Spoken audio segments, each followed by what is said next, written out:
সহিত পালন করিব, বিশ্বস্ততার সহিত পালন করিব।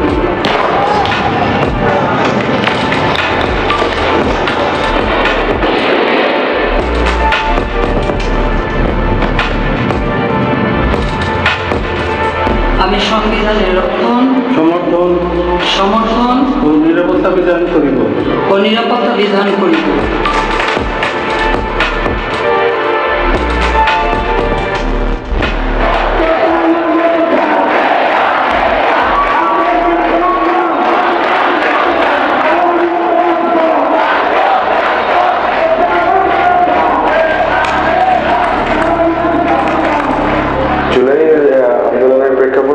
জুনের 5 তারিখে যে কোর্টের যে আদেশের ভিতর দিয়ে যে আগের যেই সরকারি যে পরিপত্র ছিল পরিপত্র বাতিল করা, কোর্টের আদেশ, এটার ভিতরে বাংলাদেশের হাজারো সিমটম, বেশিরভাগের হাজারো সিমটম প্রকাশ পায়। যে ধরেন আপনার একটা বাংলাদেশের একটা কোর্ট যে আসলে ক্যাঙ্গারু কোর্টের মতো, গণভবনে বসে শেখ হাসিনা যেটা বলতো ওইটাই কোর্ট ওখানে একটা পেপারের মতো লিখে দিত আর কি। তো এটা স্বাভাবিকভাবে শিক্ষার্থীদের ভিতরে ব্যাপক ক্ষোভ তৈরি করে, কারণ আমাদের দেশের বাস্তবতা বিসিএস বা সরকারি চাকরি এটা পাবলিক বিশ্ববিদ্যালয়ের শিক্ষার্থীর জন্য বড় একটা লক্ষ্য থাকে। তারপরে আমরা 1 জুলাই থেকে বৈষম্য বিরোধী ছাত্র আন্দোলনের ব্যানারে আন্দোলনটা শুরু করি।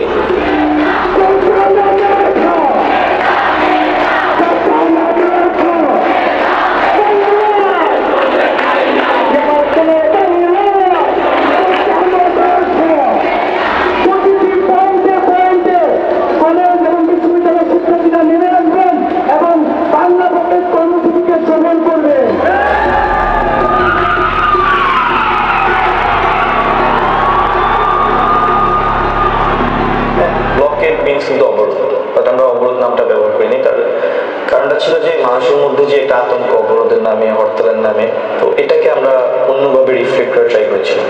আমরা কর্মসূচির দিন প্রচার করেছিলাম যে এই কর্মসূচি এমন কর্মসূচি যার মধ্যে দিয়ে আমরা জনমত তৈরি করব।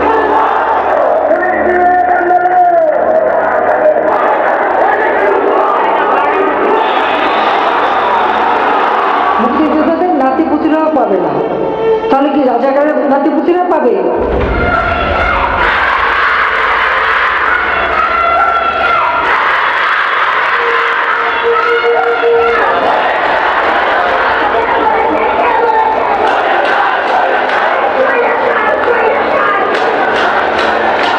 আমাদেরকে রাজাকারের নাতিপুতি বলে, তখন তো ওই অপমান বোধটাই সবার আসলে ট্রিগার হয় এবং সবাই কিন্তু আসলে অপমানিত হয়েছে।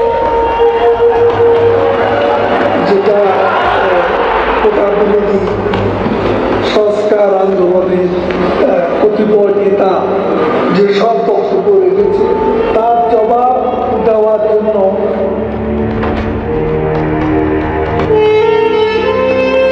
একটি কথা বলতে চাই, আন্দোলন যাবে, আন্দোলন আসবে, বাংলাদেশ ছাত্রলীগ থাকবে।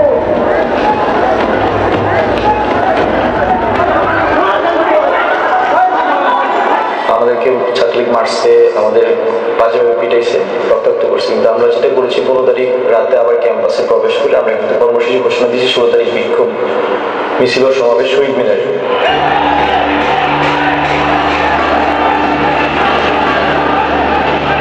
শহীদ মিনারে অনেক শিক্ষার্থীরা সেদিন জড়ো হয়। শহীদ মিনারে আমাদের কর্মসূচি চলমান থাকা অবস্থায় আমরা আবু সাঈদের মৃত্যুর খবর শুনতে পাই।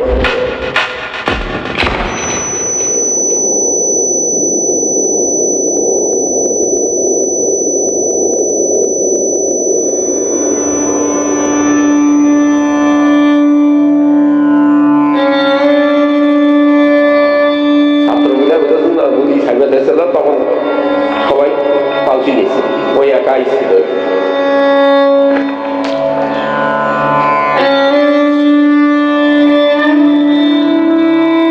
কষ্ট না হলে সব সময় মনে হয়, খাতি নিতে সবসময় মনে হয়। ঘরে দেড়ে বেড়া আছে, ঘরে সন্দেহ মানুষের ঘরে ঘরে আশেপাশে যারা আছে সব সময় মনে হয় না ঝিলিয়ে বিরোধ পালে তো আমার অতটা ভালোই থাকে কথা নাকি। গোটা বাংলাদেশ দিলেও কি আর ছেলে রাখতে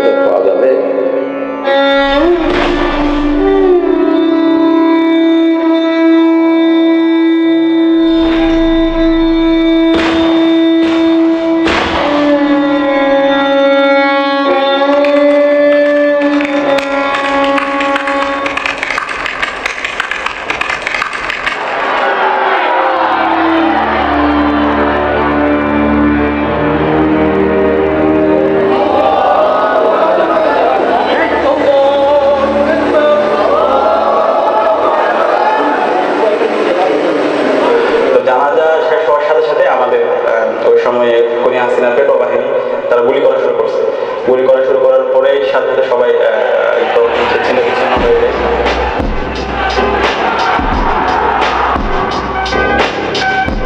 এবং বলবেন আসলে ওই দিন হচ্ছে যে পুরো যুদ্ধ অবস্থা হচ্ছে যে ডু অর ডাই, আজকে ছাত্রলীগের ক্যাম্পাস থেকে বের করবে।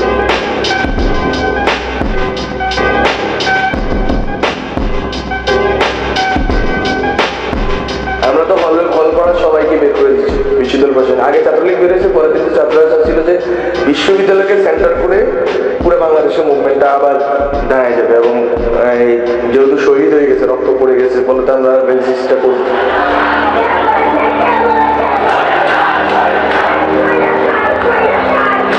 তো যখন আন্দোলনটা বেগবান হচ্ছে ওই সময়টাই শাহবাগের একদম অ্যাক্সেসটা বন্ধ করে দেওয়া হলো, হল থেকে লীগের পেটো বাহিনী সবাইকে বের করে দিল।